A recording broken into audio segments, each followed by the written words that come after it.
What's going on, everybody? This is your pal Patrick, and I'm back.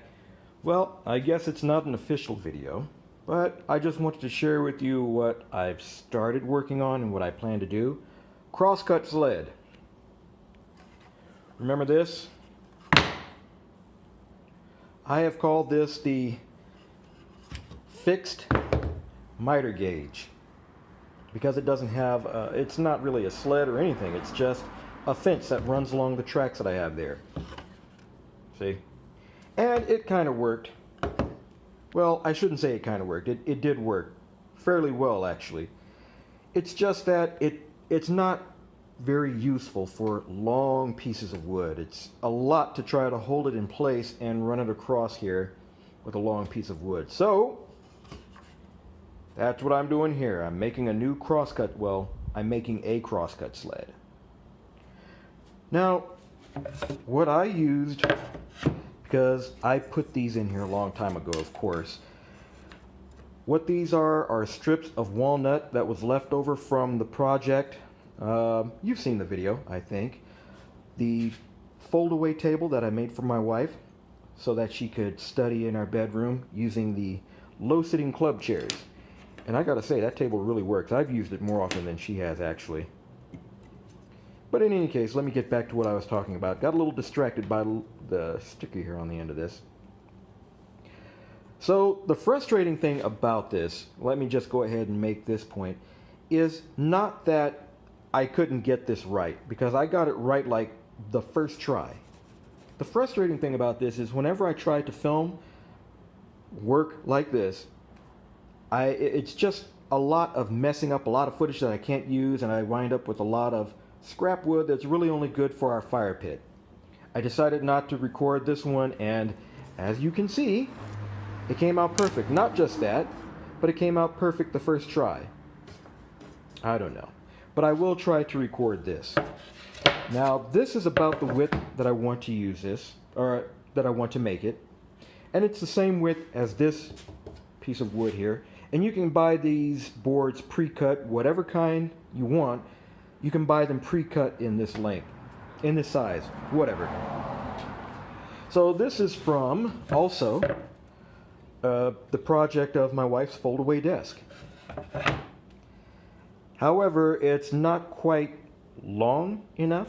It's plenty wide. This is about as wide as I want it, but I want it to be a little bit longer, probably to reach about halfway across this blade when it's sitting flush at the edge of the DIY table. I like saying that because I'm so proud of it.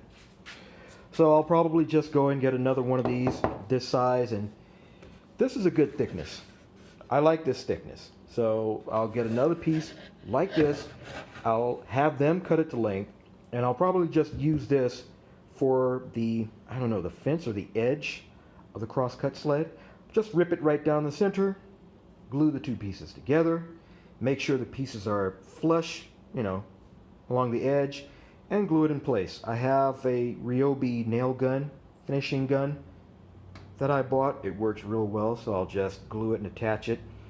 And then attach this, I suppose, to the rails. So that's what I'm trying to do next. Right here. That is what I'm trying to do next. I think I can do it. I don't think that's going to be hard to do.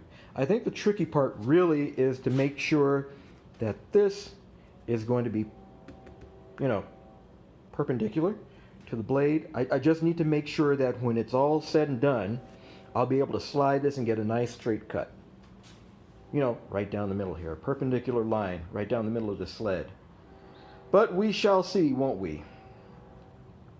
You know what? There's one more thing I wanted to talk about. And that's this saw blade. The saw blade here, or the circular saw that's attached under here. So, for a long time, I was not getting perpendicular cuts. And of course, this is DIY. I'm not a professional woodworker or carpenter by any means. So I wasn't expecting perfect, but I wasn't expecting to get cuts that were obviously off. So yesterday, I tried something out. These are T-nuts with screws that hold the circular saw in place. Okay? And these, as I've pointed out before, are brackets used to hold vertical blinds in place. What I wound up doing, I can't believe I didn't think of this before, but what I wound up doing is just loosening these two screws just a little bit, and it actually gave me the kind of cut that I wanted. Now, of course, it's not perfectly perpendicular. At least I don't suspect that it is. I haven't looked at it with a square, but I don't think it is.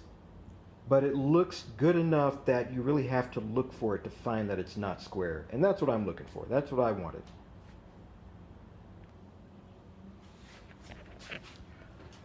So anyway, y'all, that's the project.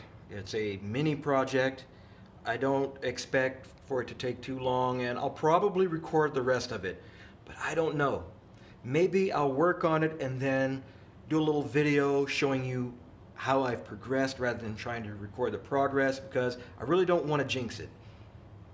Yeah, I want to be able to put this together without any hassles or without any problems, or without having to think about how much time is going by with this recording. So, but I will document this to some extent, and I'll share it with y'all. All right. So, I guess thank you all for watching, and I'll see you in the next one. Oh yeah. Also, a lot of people have asked me to show them how to make that artist glove that you use for drawing tablets, and so soon, that's coming soon. Okay? Alright guys, take it easy, thank you for watching, and I'll see you in the next one.